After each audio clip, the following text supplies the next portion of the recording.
Aspinall will face Ciryl Gane for the UFC heavyweight title. This is going to be at UFC 321 on October 25th, right here in Abu Dhabi. Dino, your thoughts on the matchup? This was the fight to make. I'm so glad they made it. I'm just a little upset that they didn't make it a little sooner, because Gane might be the only heavyweight in the world that can match Tom's speed and agility. Boxing game for both guys, on point. Kicking game for both guys. Both of them are great. I think this comes down to strategy and the grappling. Can Tom be able to use all his skills, maybe get Ciryl Gane to the ground? This is a great fight. The one thing I'm concerned with, Tom can't drop the ball on this one. Tom's got to go out there and show the world that he is the best heavyweight in the world, because we all agree with that. We've all agreed with that he's the best heavyweight in the world. He gets an opportunity to prove it against probably the second best heavyweight in the world, Ciryl Gane. Well, looking at these two side by side here, you know, Ciryl Gane has the highest significant strike accuracy among active heavyweights with 61.3%. Tom Aspinall, though, has the shortest average fight time with 2 minutes and 2 seconds. Crazy. Pretty special. But Paul, yeah, the last time we saw Tom was at 304. That was July of 2024. That's a long layoff against a dangerous guy. How you feeling about that? It makes me nervous. It does. But I feel like Tom's been in the gym. Like, anytime I've talked to him and I've seen him and he's been waiting for that John fight to happen, in the interim, while he's been waiting for all of this, I know for a fact that he's been training, he's been staying active, and he finally gets a fight. I feel like for him, it's just got to be a relief that, okay, something's happening. I have an opponent. I have a task at hand. And that, I think, is going to be motivation. But you're right. It's a lot of pressure to deal with, because you were waiting for this big moment with the John Jones fight, and now you've got to face somebody else, a very dangerous opponent.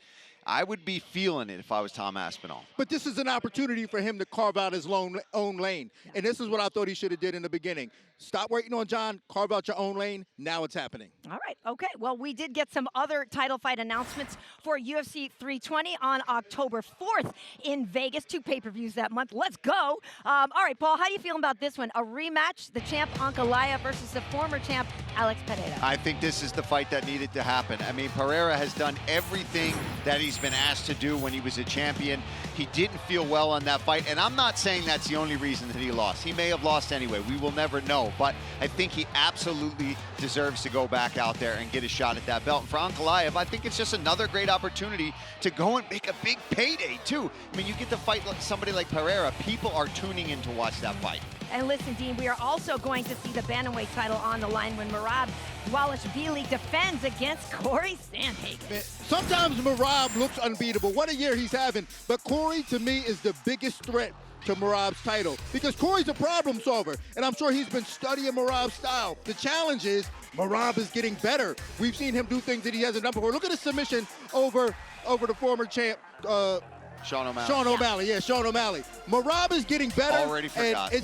Already forgot about him. Merab is getting better. How Cory's going to solve that problem, to me, is the challenge. How you feel about absolutely. that? I love that fight, and I think that truly is the fight that needed to happen, right? They have not fought before. It's fresh blood. It makes sense, and it does present a whole new list of problems for Merab to deal with. He is so scrambly when he hits the ground.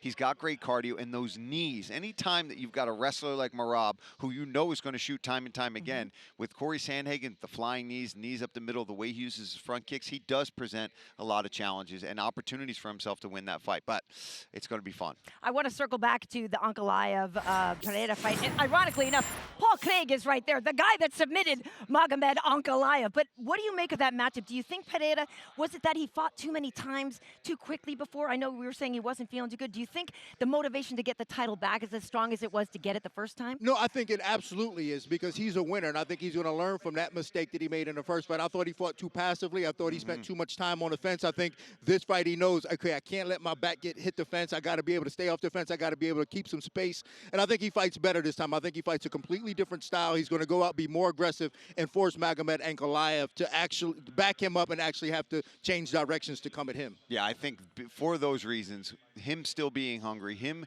hopefully being 100% when he steps in there is going to make it a much more interesting fight. I completely agree with Dean that he just never really seemed to get it going. Wasn't the aggressive self that we normally see from from Pereira. So I think it's going to make for a much more entertaining fight between these two, because now you know you've got to get off that fence. You've got to go forward. You've got to try to put your own offense in the face of Ankalaev.